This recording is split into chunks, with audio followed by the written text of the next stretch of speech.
मेरा जो आंकड़ा है, यदि ये यथावत रहता है तो सुरेंद्र पाल सिंह बिट्टू जी के जीतने का संभावना ज्यादा है।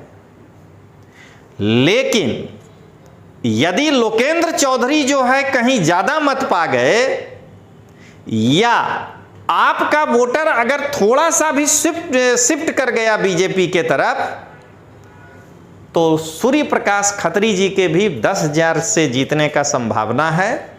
अगर लोकेंद्र चौधरी जो कि कांग्रेस पार्टी के उम्मीदवार हैं, अगर तिमारपुर विधानसभा में 15 से 20,000 वोट ला देते हैं तो सुरेंद्र पाल सिंह बिट्टू के जीतने की संभावना कम हो जाएगी और बीजेपी के सूर्य प्रकाश खत्री जी 5 से 10,000 के बीच के अंतर से चुनाव जीत जाएंगे। अगर तिमारपुर की जनता सुरेंद्र पाल सिंह बिट्टू जी को 55,000 मत ही दिया, तो उस स्थिति में अगर लोकेंद्र चौधरी जी नहीं लीड किए, अगर इसको सूर्य प्रकाश खत्री जी बीजेपी वाले लीड करके 65,000 पे चले जाते हैं, तो बीजेपी के जीतने का संभावना 10,000 वोट से ज्यादा होता है।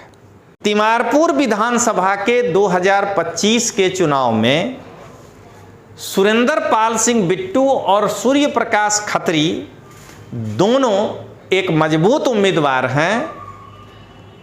चाहे आम आदमी पार्टी के सुरेंद्र पाल सिंह बिट्टू जीत सकते हैं या भारतीय जनता पार्टी के सूर्य प्रकाश खत्री भी जीत सकते हैं, लेकिन इस बार अंतर 10,000 से ज्यादा नहीं रहेगा। नमस्कार दोस्तों, लोकतांत्रिक आवाज में आपका स्वागत है। मैं रजनीश सिंह तोमर, राष्ट्रीय संयोजक, लोकतांत्रिक आवाज में भारत की जनता को हाथ जोड़कर नमस्कार करता हूं।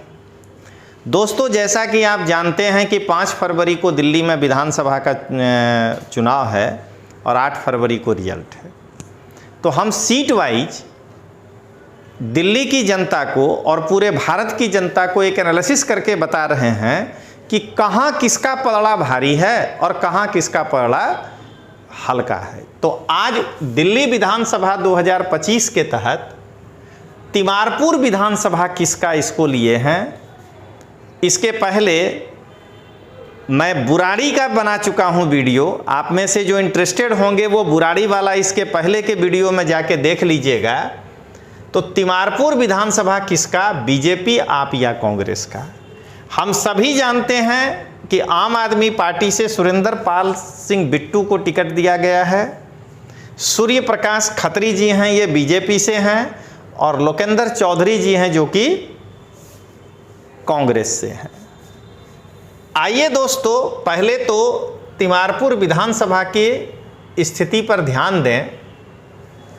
अभी जो जून में लोकसभा का चुनाव हुआ था, उस चुनाव में दिल्ली उत्तर पूर्वी लोकसभा के अंतर्गत तिमारपुर विधानसभा आता है और तिमारपुर में इस लोकसभा चुनाव में 1,16,449 लोगों ने मतदान किया था, वोटिंग किए थे।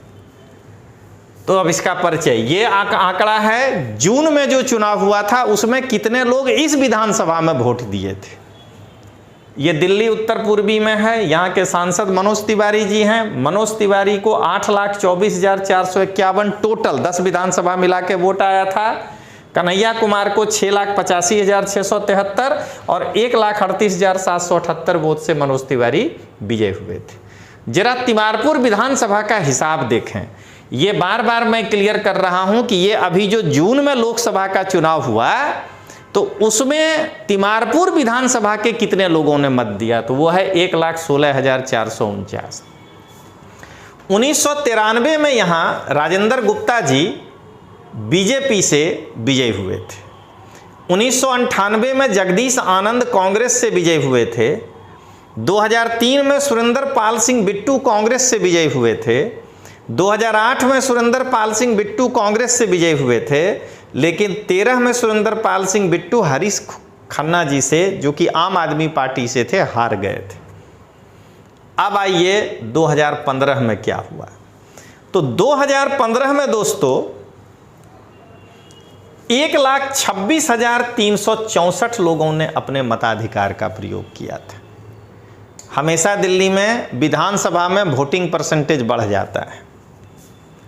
इसमें पंकज पुष्कर जी आम आदमी पार्टी से लड़े, उनको 64,473 वोट आया। और रजनी अब्बी बीजेपी के तरफ से लड़ी थी, उनको 43,830 वोट आया था। और सुरेंद्र पाल सिंह बिट्टू कांग्रेस से लड़े थे, खाली 6,750 वोट आया था।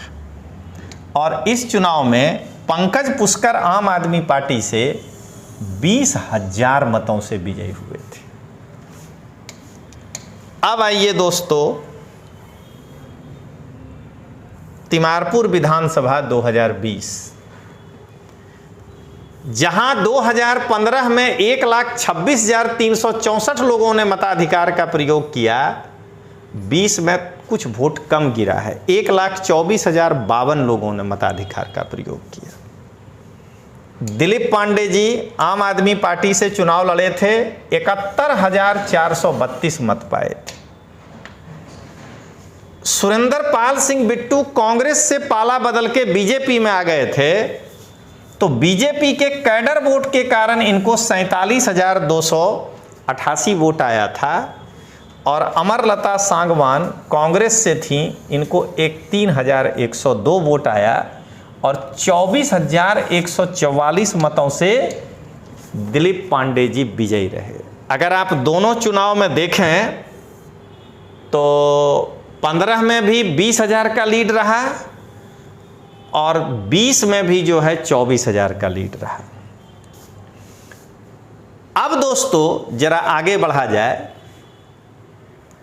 लोकसभा जो अभी 24 का चुनाव हुआ, उसमें मनोज तिवारी जी को तिमारपुर विधानसभा से कितना वोट आया और कन्हैया कुमार को कितना आया। तो लोकसभा 2024 में तिमारपुर विधानसभा में जो लोग वोट दिए, वो वोट था 1,15,658। आपको पता है कि वोटिंग थोड़ा सा कम रहता है लोकसभा में।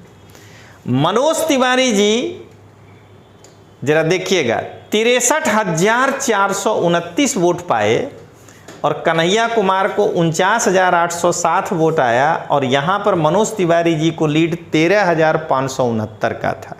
जबकि पिछले चुनाव में आप देखे थे कि बुराड़ी में मनोज तिवारी जी का जो है डिफरेंस 60,000 से भी ऊपर था।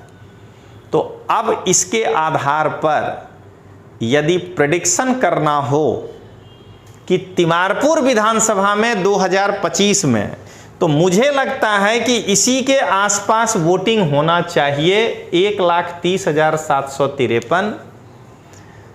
इसमें सुरेंद्र पाल सिंह बिट्टू अगर न्यूनतम गए तो 55,000, अधिकतम जाएंगे तो 70,000। सूर्य प्रकाश खत्री जी अगर बिट्टू 70 पे चले गए तो ये 50,000 वोट पाएंगे, और अगर बिट्टू 55 पे चले गए तो इनको 65,000 वोट आ सकता है। और लोकेंद्र चौधरी जी 5 से 10,000 वोट पा सकते हैं। तो सारा दारोमदार बीजेपी का यहां से जीतने पर लोकेंद्र चौधरी के ऊपर है। मुझे ऐसा लगता है कि अगर लोकेंद्र चौधरी जो कि कांग्रेस पार्टी के उम्मीदवार हैं, अगर तिमारपुर विधानसभा में 15 से 20,000 वोट ला देते हैं, तो सुरेंद्र पाल सिंह बिट्टू के जीतने की संभावना कम हो जाएगी और बीजेपी के सूर्य प्रकाश खत्री जी 5 से 10,000 के बीच के अंतर से चुनाव जीत जाएंगे।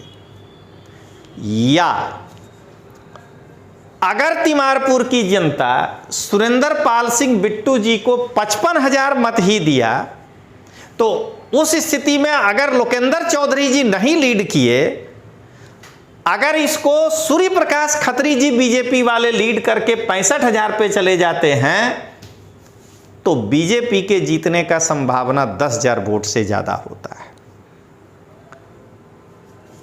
अंत में मैं यही कहूंगा कि मेरा जो आंकड़ा है, दोस्तों जरा सुनिएगा, अंत में मैं यही कहूंगा कि मेरा जो आंकड़ा है यदि ये यथावत रहता है तो सुरेंद्र पाल सिंह बिट्टू जी के जीतने का संभावना ज्यादा है। लेकिन यदि लोकेंद्र चौधरी जो है कहीं ज्यादा मत पा गए या आपका वोटर अगर थोड़ा सा भी शिफ्ट कर गया बीजेपी के तरफ, तो सूर्य प्रकाश खत्री जी के भी 10,000 से जीतने का संभावना है। दोस्तों एकदम लास्ट कि तिमारपुर विधानसभा के 2025 के चुनाव में सुरेंद्र पाल सिंह बिट्टू और सूर्य प्रकाश खत्री दोनों एक मजबूत उम्मीदवार हैं। चाहे आम आदमी पार्टी के सुरेंद्र पाल सिंह बिट्टू जीत सकते हैं या भारतीय जनता पार्टी के सूर्य प्रकाश खत्री भी जीत सकते हैं, लेकिन इस बार अंतर 10,000 से ज़्यादा नहीं रहेगा। तो चलिए दोस्तों, अगला वीडियो इंतजार करिएगा, सीमापुरी का मैं करूँगा। तब तक के लिए जय हिंद, जय जय गरवी गुजरात।